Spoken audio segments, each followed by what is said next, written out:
Kaya lang, syempre, habang tumatagal ang mga pag-aaral natin, magandang makita rin natin yung mga itinuturo ni Jesus at itinuturo tungkol kay Jesus from different lenses. From the lenses of the arts, from the lenses of mathematics, from the lenses of physics. At huwag nating i-reject yung ganung mga idea because the earth is the Lord's and everything in it. And all scientific and natural laws are of God. The interesting thing is to align, to see the parallelism, the agreement between what scriptures teach and what the laws of science actually observe. At lalo nating nakikita that there is one God that created and recreates everything. Ang pag-aaral natin ngayon, ang pamagat, God's will and human will. Creation and recreation. Ma-observe natin sa pag-aaral natin ng napakaraming verses sa Scripture, mga katuroan tungkol sa Diyos, at ganon din naman sa laws of science that creation is liquid, not solid. What do we mean? Not everything is carved in stone. Everything is infinitely negotiable. Everything is possible. The shaping of things yet to come is open to human participation. Nung nilikha ng Diyos ang lahat, hindi niya isinara, hindi niya nilagyan ng period ang creative process. Patuloy ang creation and recreation at naging participant ang tao. Kaya ang tao ay nilikha ng Diyos sa kanyang wangis. God created man in His image, na ang ibig sabihin lamang ay binigyan niya tayo ng mga qualities and prerogatives that belong to God. At isa dyan is to participate in the reshaping, recreation of creation. Now, God sees all possible futures and outcomes in our lives. Nililikha pa lang niya tayo, nasa sinapupunan pa lang tayo ng ating ina, ay alam na ng Diyos ang lahat ng pwedeng mangyari sa ating buhay. Lahat ng potentials. Lahat ng pwede natin maging choices at kung saan tayo dadalhin ng bawat isa na choice na yon. Pero hindi tayo robots, hindi yan idinidikta ng Diyos, kaya may participation tayo kung saan tayo pupunta. Bagamat alam ng Diyos ang lahat ng pwedeng puntahan, hindi niya tayo parang laruan na din sinususian para pumunta sa gusto niya. Meron siyang gustong-gusto para sa atin, meron siyang perfect will, pero yung will natin kasama sa pagbuo ng ating kasalukuyan at ng hinaharap. Then God chooses the best one among the many choices that we can take and guides us to make it happen. Pero tayo'y inaakay lang niya, binubulungan, tinuturuan, pero hindi niya tayo pinipilit. Jeremiah 29:11, sapagkat batid kong lubos ang mga plano ko para sa inyo, mga planong hindi ninyo ikasasama, kundi para sa inyong ikabubuti. Ito'y mga planong magdudulot sa inyo ng kinabukasang punong-puno ng pag-asa. So sabi ng Diyos, I know the plans I have for you. Plans to prosper you and not to harm you. Plans to give you hope and a future. At sa Isaiah 30:21, whether you turn to the right or to the left, your ears will hear a voice behind you saying, this is the way, walk in it. God knows the best future and outcome for everyone, and God plans to make the best happen. At yan nga ang sinasabi ng ating binanggit na Jeremiah 29:11. But when humans do not know and claim their destiny, default on their best fate, best possible things to happen to them, make mistakes, intentionally or not, do not observe, or in religious language, pray for God's perfect will, the best future does not materialize. Ang tao kasama sa paglikha ng kanyang kinabukasan. Pag hindi natin inangkin yung ipinlano at inihanda sa atin ng Diyos, pag tinalikuran natin yung pinakamagandang plano niya para sa atin, pag tayo nagkamali, sinasadya man o hindi, at pag pinabayaan natin ang pag-observe o pag-pray para sa perfect God's will na mangyari sa ating buhay, hindi magaganap yung perfect will ng Diyos sa atin. James 4:2-3, You do not have because you do not ask God. When you ask, you do not receive because you ask with wrong motives. Meaning, it is not for the realization of God's will for you.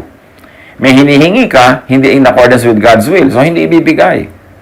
Ano yung God's will? Yung perfect for you.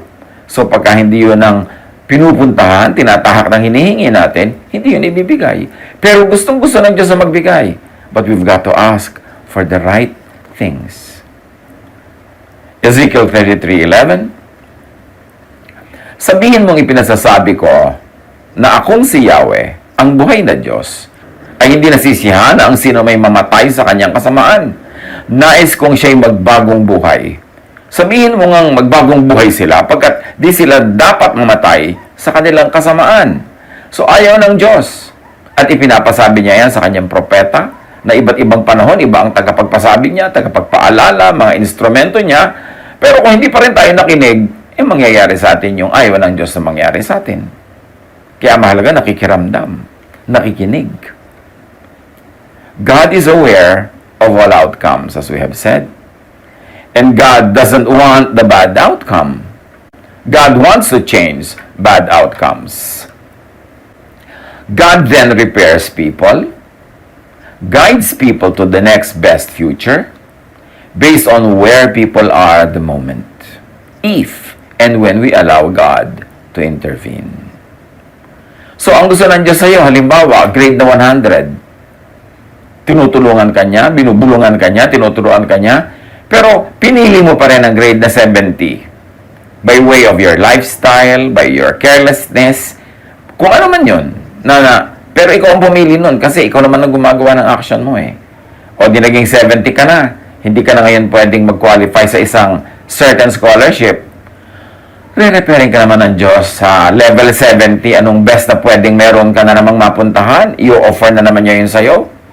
Pero nawala na yung offer ng before you chose the grade 70, ha? Pero meron na naman mga bagong choices, may best na naman doon, kailangan na naman pumili ka. Pag pumili ka na naman na maging 40, baba ka sa 40, o meron na naman ang Diyos sa mga offer sa'yo, anong best na pwede mong puntahan pag 40 yung grade mo. Pero ikaw ang pipili. Yung will mo ang makakapangyari. Ang Diyos nag-guide, nagtuturo, at umaasang tayo makikinig. But at the end of the day, God created, we recreate. Deuteronomy 30:3-5. Kahahabagan niya kayo at ibabalik sa magandang kalagayan. Titipunin niya kayong muli sa mga bansang pinagtapunan sa inyo at muli kayong pasasaganain. Kahit sa ang sulok ng daigdig kayo mapatapon, muli niya kayong titipunin at ibabalik sa lupain ng inyong mga ninuno upang muli ninyong angkinin yun. Kayo'y higit niyang pararamihin at pasasaganain kaysa inyong mga ninuno. So you see, God is very, very good at repair work. Yung nakalat ka na, ipunin ka pa uli. Yung winaldas mo na ang buhay mo, bibigyan ka uli niya ng chances kung anong pwede mong magawa to repair it, para ayusin yun. Yun ang sinasabi nating creation is not finished. There is an ongoing recreation, pero sa recreation, you are a participant. God picks people up where they fall. Yung bangko sa Canada pa, doon ibabangon. At doon ka bumangon. There is the interplay between God's perfect will and intention and human free will. Meron niyang talastasan. Now, how do you move from God's will to human free will? Papaano na sasali, magpaparticipate ang tao sa paglikha ng kanyang buhay? Sa creation, God's will. At sa creation and God's will, all things are possible. Lahat ng pinto nandyan, bukas, pwede mong puntahan. Pero pag pumasok ka sa door A, syempre, ang mga kasunod na doon ng mga pintong pwede mong uling pasukin under Series A, hindi under Series B. A1, A2, A3, ganon. Pag pumili ka naman ng door B, yung mga susunod na mga pinto doon, B1, B2, B3. Pero lahat ng yan possible para sa atin.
9:23, Jesus says, everything is possible for one who believes. The best is possible for everyone. Hindi ka nakatakdang maging mahirap, hindi ka nakatakdang maging ganito, maging ganon. Lahat ng best available to everyone. Ngayon, with recreation, with man's action and participation, one possibility happens. So, merong ibinibigay sa iyong Diyos, halimbawa na 100 choices, yun yung everything is possible and the best is possible. But once you choose one of those 100, only one will become your reality. Sa physics, sa science, sinasabing actions, expectations, observation, that is the real technical term, can change matter, an event, or an outcome. Na yun daw isang phenomenon, pagka tiningnan mo, pinag-aralan mo, siniyasat mo, at sa religious terms, ipinag-pray mo, kinonsider mo, nag-devotion ka, pinag-quiet timean mo yan, pwedeng mapalitan yung matter, yung pangyayari, o yung magiging bunga ng pangyayari. At sa physics, sinasabi ng quantum mechanics, all possibilities, all chains of events exist and are open and available. They are liquid until observation is made. So lahat ng possibilities nandyan sa nature, nandyan sa mga particles, pero pag nag-observe ka na, sinukat mo na, siniyasat mo, pinag-aralan mo, binantayan mo, tiningnan mo, o ipinag-pray mo, titigil na ang kanyang pagiging liquid into everything is possible at isa na lang magiging possible yung naging effect ng observation mo or ng prayer mo. Sa spirituality, ganun din. All possibilities, all chain of events exist and are open and available. They are liquid until prayer, o yung kinatawag sa physics na observation, is made or done. In another way of saying, without prayer or observation, the potential will stays as is. In the spiritual realm, it remains liquid and won't be realized in the earthly realm, in the physical, material world. May mga bagay na inilaan sa iyo ang Diyos na hanggang hindi mo pinagbubulay-bulayan, hindi mo ini-imagine, hindi mo ipinagpe-pray, hindi mo ipinapamuhay, hindi mo pinaniniwalaan at hindi mo inaangkin, hindi yun mapapasayo. Hindi yun magaganap. Hindi yun mangyayari. Kailangan sumali ka sa recreative process. You've got to observe in the language of physics and in the language of religion. You've got to pray.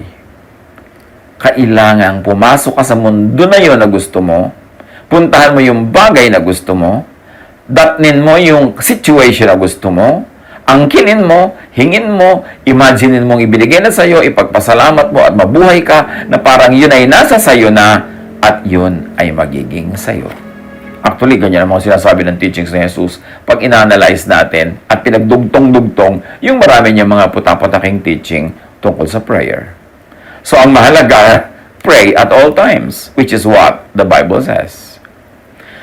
Prayer is observation, is consciousness, imagination, feelings, action, and lifestyle. Not only verbal, ritualistic, formal utterances. Nasanay kasi tayong mga taga-church na pag sinabing pray, yun yung nagsasalita ka, may beginning, may ending, at may nag-amen dyan, yun ang prayer. Prayer yun talaga. Pero ang prayer din is observation. Physical term yun, terms of physics. Yung naglimi-limi ka, inisip-isip mo, sinukat-sukat mo, ini-imagine mo, observation yun, yun din ay act of prayer. Yung laging laman ng iyong isip, ini-imagine mo, dinarama mo, nararamdaman mo, at kumikilos ka sang-ayon dun sa ideya na yon o yung gusto mo na yon, yung lifestyle mo nakatugma, nakabagay, nakaabang dun, yun ang prayer na totoo at yun ang magaganap. Sabi ni Jesus, do not be like people who do not know God, who think they will be heard for their many words. In other words, ang utos at turo ni Jesus tungkol sa prayer, hindi puro salita yan. Kailangan may iba ka pang gagawin para mahukay mo at makuha mula dun sa malalim na kabilang daigdig, yung ipinagpe-pray mo at madala mo dito sa iyong mundo, kailangan mo siyang i-observe. Kailangan mo siyang konsentratan, kailangan mo siyang paniwalaan, angkinin at ipamuhay. Pagdating naman sa mga possible states, no? Parang chain of events, ang tulad ng sinasabi natin kanina sa door A, door B. If P, then Q. Rule naman yata yan ng geometry. Oh, lahat, very interesting kasi ang sciences, laging agree sa mga itinuturo ni Jesus. Kapag ginawa mo si A, then A1 happens, and then after that, A2. Kapag ginawa mo naman si B, ang kasunod niyan, B1, then B2. So, sa choices natin sa buhay, pinili mong mapangasawa si A, natural ang biyanan mo si A1. Natural ang lifestyle mo si A2. Natural ang magiging apelyido mo kung babae ka, magiging A3. Nando ka sa linya na yun kasi pinili mo yun eh. Hindi naman pwedeng tumalon-talon yun na biglang apelyido mo yung ibang lalaki sa kapitbahay nyo. At ang biyanan mo yung taga-kabilang barangay. No, may tatahakin kang landas na tuloy-tuloy ka dun. Kaya mahalaga, ang pinipili mo sa simula pa lang, talagang ipinag-pray, kinonsider, pinag-aralan. Kasi magtutuloy-tuloy ka dyan. Lahat ng possibilities are there. But your choices will determine which chain ang tatahakin mo. Pag nakapili ka na ng landas, dun ka na tuloy-tuloy. Unless a major shift happens, which is also a result again of recreation. Ano ba, nag-aral ka na engineering, edi tuloy-tuloy ka, lahat ng subject mo, engineering, ang magiging trabaho mo, engineering, then talagang natanto mo, ayaw mo, sometime in your life, iniba mo, malaking shift yon, pwede mo pa rin ibahin. Kaya, creation can be recreated. Pero may mga damages, may lost time, may lost opportunities, and you might not be able to get the best possible for you because of wrong choices. Pero, laging may pag-asa. Pwedeng maiba, pwedeng mabago, because God creates and we recreate with our choices, with our prayer, with our observation. Deuteronomy 30:15-18, binibigyan ko kayo ngayon ng pagpipilian, buhay o kamatayan, kasaganaan o kahirapan. Kapag sinunod ninyo ang mga utos na ibinibigay ko sa inyo ngayon mula kay Yahweh na inyong Diyos, at kung mahal nyo siya at ginagawa ang kanyang kagustuhan, pagpapalain niya kayo sa lupaing ibibigay niya sa inyo. Bibigyan niya kayo ng mahabang buhay at gagawing isang malaking bansa. Ngunit, kapag tumalikod kayo at ayaw nang makinig sa kanya, sa halip ay naglingkod sa ibang mga Diyos, ngayon pa'y sinasabi ko sa inyong malilipol kayo, hindi kayo magtatagal. So we see here, yung choices. Maraming choices, pwede kang pumili, pero bawat pipiliin mo, may bunga yon. So, mamiling mabuti. Hindi pipili ang Diyos para sa iyo. Ikaw ang pipili, pero inilalatag ng Diyos ang lahat ng choices. Tinuturuan ka to make the best decision, pero hindi ka pipilitin. Two possible futures can happen depending on which path is taken, which action or choice or observation or prayer is made. At kita-kita natin yan lagi sa mga nangyayari sa mga tao sa Bible. Their choices bring them to either point A or point B. Ezekiel 33:18-19, if a righteous person turns from their righteousness and does evil, they will die for it. And if a wicked person turns away from their wickedness and does what is just and right, they will live by doing so. So, yung mabuting tao na gumagawa ng mali, magdurusa. Yung masamang tao na ngayon ay nagbago at gumagawa ng tama, magagantimpalaan. Katulong tayo, kasama tayo sa patuloy na pagsishape, pagbubuo ng ating buhay. The future or outcome changes depending on people's actions, choices, observations, or prayers. Paulit-ulit natin sinasabi yan. Kasi mga bagong discussions yan, kailangan natin talagang buong kakulitan na paulit-ulitin para bumaon sa ating mga isip. In other words, walang predetermined future ang lahat ng bagay. So, hindi pwedeng may hula. Kung may hula man, may mga choices pa rin yan, hindi definite. Pwede pa rin maiba yan. Depende sa gagawing desisyon, kilos, pag-iisip, asal ng mga tao. Creation, as we have said, is liquid, not solid. It can be, it is meant to be recreated by humans. Genesis 2:15, The Lord God took the man and put him in the Garden of Eden to work it and take care of it. So you see, God created the garden and then gave the man management. In other words, the man can rearrange the plants, can put animals here or there. Meron siyang participation sa rearrangement, recreation of what was created. Genesis 2:19-20. Now the Lord God had formed out of the ground all the wild animals and all the birds in the sky. He brought them to the man to see what he would name them, and whatever the man called each living creature, that was its name.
So the man gave names to all the livestock, the birds in the sky, and all the wild animals. Pwede namang Diyos rin magbigay ng name sa lahat ng animals. Kasi pag nagbigay ka ng name, ikaw din na nagbibigay ng assignment kung anong gagawin ng animal na yon. Pero sa tao niya ipinagawa. Kitang-kita na ang tao ginawa ng Diyos na kasama sa pag-recreate. Kulang na lang sabihin na co-creator, pero sobra naman yon. Pero binigyan niya ng papel sa pag-recreate, pag-rearrange ng creation. Ganon din sa future, sa hinaharap, sa outcome of events. Kaya napakahalaga na ang tao ay nag-iisip, nagbubulay-bulay, nakikinig sa katwiran, nananalangin, at nakikinig sa aral ng Diyos. Ecclesiastes 3:1, there's a time for everything and a season for every activity under the heavens. Ang lahat sa mundong ito ay may kanya-kanyang panahon, may kanya-kanyang oras, which only means that everything, even opposites, has its place. Every possibility exists. Kaya nga sabi ng Ecclesiastes 3, there's a time to be born, a time to die, a time for peace, a time for war, a time for mourning, a time for dancing, a time for embracing, a time from preventing embracing, yung mga ganon. Magkakabaligtad. Pero sasabi, may oras lahat yan. Pero alam ba natin kung kailan yung specific oras? Hindi yun nakatakda. Yun ay nangyayari in relationship to the decisions we make, to the prayers we make, to the observation of matter that we make. Ecclesiastes 8:7, since no one knows the future, who can tell someone else what is to come? Walang makakapagsabi kung ano ang maaaring mangyari at kung paano ito magaganap. There is no definite future for anyone to know. Kaya yung lahat ng nagtatanong, kailan ba babalik si Jesus? Kailan ba magyan ng world? Kailan ba ito? Kailan ba yun? Anong mangyayari? Yung lahat ng ganyan mga tanong ng mahilig magtanong at matakot. There is no definite future for anyone to know. Liquid ang lahat ng bagay. Kaya nga pati mga oras, hindi naman ini-specify kahit sa Bible. Yun lang mga mahilig manakot sa sarili, nag-i-specify ng mga oras. Lagi naman paltos, laging hindi nangyayari. Ang dami-daming excuses pag hindi natupad yung mga prophecies nila. Kasi nga, things are liquid. And this of course also apply, kailangan natin yung isipin yung uncertainty principle ng physics. Meaning, measuring something will change that thing. And you will not know where it will be after you measured it. So, matapos mong ipanalangin na sa bagay, matapos mo itong pagbulay-bulayan, matapos mong pag-isipan, hindi mo na malalaman kung saan talaga yan mapupunta kasi pinakialaman mo na na iba na rin yung lugar niya, kaya ang lahat ay patuloy tayong umaasa sa Diyos. Sabi nga sa Ecclesiastes, well, God keeps you guessing what will happen next para patuloy kang magkaroon ng banal na takot sa Kanya. Proverbs 27:1, Do not boast about tomorrow, for you do not know what a day may bring forth. Huwag mo ipagyabang ang araw ng bukas, pagkat di mo alam kung ano ang magaganap. So you see, hindi natin talaga alam. Kasi patuloy tayong nakikipagtalastasan sa matter. Patuloy tayo nag-observe, patuloy tayo nagpe-pray. At hindi lang tayo, marami pa ibang tao nagpe-pray din, sometimes for the same thing. So, yung prayer mo, mapasayo ang lalaking yun. Prayer ng kapitbahay niyong dalaga, mapasa kanya, alin doon ang matutupad? Sino ang makakapangyari? Sa ibang panahon natin pag-aaralan, yung bagay na yan. Another complication to this very interesting issue. Dahil may interplay ang mga prayer ng mga tao. Mabuti bang marami nagpe-pray o isa lang? Depende. May propetang mag-isa lang siya nagpray, hindi umulan. Meron namang mga marami nagpe-pray, naganap yung pinagpe-pray nila. These are the dynamics of observation. At sa pagdaan ng mga araw, patuloy nating tatangkaing pag-aralan ng mga bagay na yan. Yung sinasabi ng Scripture at hinahanapan naman natin ng parallelism sa science, sa laws of nature, na Diyos din ang may gawa. No one knows the future because there is no definite, ready-made, and robotic future. Walang ganun.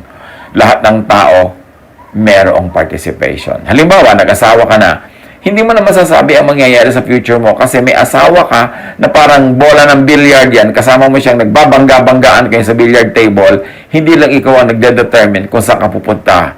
Meron din mga ibang bumabangga-bangga sa'yo, nababangga mo rin sila, kaya no one knows the future. Thoughts and consciousness factor. Kung anong iniisip mo, yun ang inaabangan mong ma-extract na data, kumbaga sa physics. Therefore, mas magaganap yung possibility kung saan mo nilalagay ang mind mo. Kung meron sa ating medyo nalilito-lito na sa takbo ng ating discussion, ano? Kasi ang gusto natin, puro mga kwentong ang babae, pumasok sa kuweba, kumuha ng banga, nalaglagang banga. Ganun naman gusto ng mga tao lagi ang Bible study, yung may kwento, yung may tawanan. Pero yung mga ganitong pag-aaral na medyo mas mahirap-hirap sundan, marami tayong makukuhang aral sa ganito. So, kung nakakalito-lito ng konti sa iba, yung takbo ng discussion natin, ito na lang ang tandaan nyo. Mas magaganap ang isang bagay kung saan mo inilalagay yung utak mo. Gusto mo maganap ang isang bagay, yan ang pag-isipan mo. Eh, yung lagi mong pinag-iisipan, magtataksil sa'yo ang iyong asawa. So, anong kine-create mo? Paano ka nag-observe ng matter? Actually, yung pag-i-imagine mo, ay prayer yon. Yung pagsususpecha mo, prayer yon. At pag ipinagkaloob yun, o nagtaksil nga ang asawa mo, kaiisip mo. So, lagi mong iniisip, malulugi ang negosyo. Laging malulugi ang negosyo. Pupunta ang mga bata sa swimming, malulunod ang anak ko, malulunod ang anak ko. Kung ano pinag-iisip mo, para mo na pinagpe-pray yun. So, dapat discipline your thought. Because prayer is not only what is uttered by your mouth.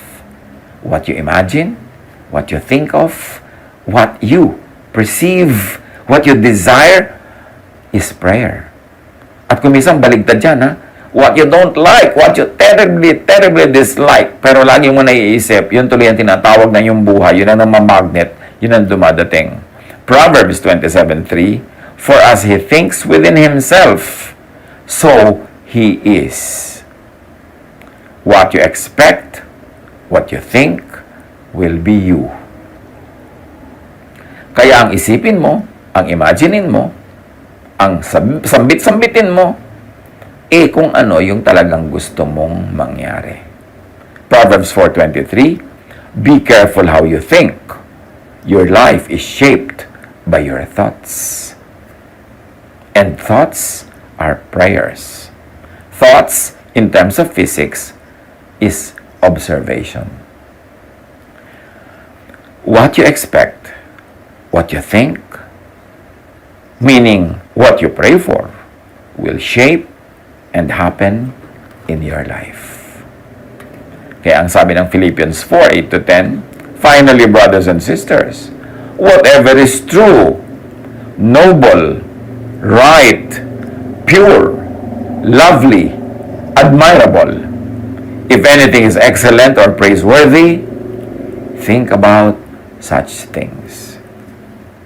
Which really means observe, bring into consciousness, imagine, expect, which really means pray for, and then realize.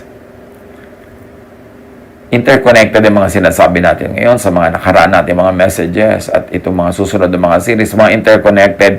Kaya mahalagang i-review rin nyo. I-review nyo yung nakaraan nating message at yung pag ito'y natapos na, pagdating ng susunod na mga messages pa, i-review nyo rin ito. Kasi ayoko namang ulit-ulitin lahat yung technical description and definition kasi hahaba ng hahaba tayo. Pero tandaan nyo ng konti at mag-take kayo ng konting notes. Whatever you have learned or received or heard from me or seen in me, put into practice. Sabi sa Philippians 4:8-10. Which really means, by putting it into practice, believe in and operationalize it. And the God of peace will be with you. Meaning, it will happen. Ang mga pag-aaral natin na ito is not the final statement on this issue, on creation and recreation, on the interplay between God's will and man's will. This is just the opening study of this very intriguing, very interesting, and very enriching subject. Kung dumarating yung mga moment na mahirap sumunod, keep holding on, sumunod kayo, at makakarating din tayo sa ating mga pupuntahan. At kung yung mga pagbanggit natin ng mga technical terms, kuminsan terms ng science, hindi nyo gustuhan o hindi ninyo maintindihan, huwag nyo na lang munang pansinin. Palampasin nyo lang ang intindihin nyo yung mga verses kasi yun naman talaga ang lesson natin. Binibigyan lang natin ng added flavor, ng added parallelisms from science. Para naman sa 10, 20, 30, 50, 70 taon na natin pag-aaral ng Biblia, magkaroon naman ng bagong flavor at bagong appreciation and bagong understanding. Think about this. Nothing in creation is permanent. You, your will, your prayer can actually influence the outcome of things that happen. You can shape, reshape,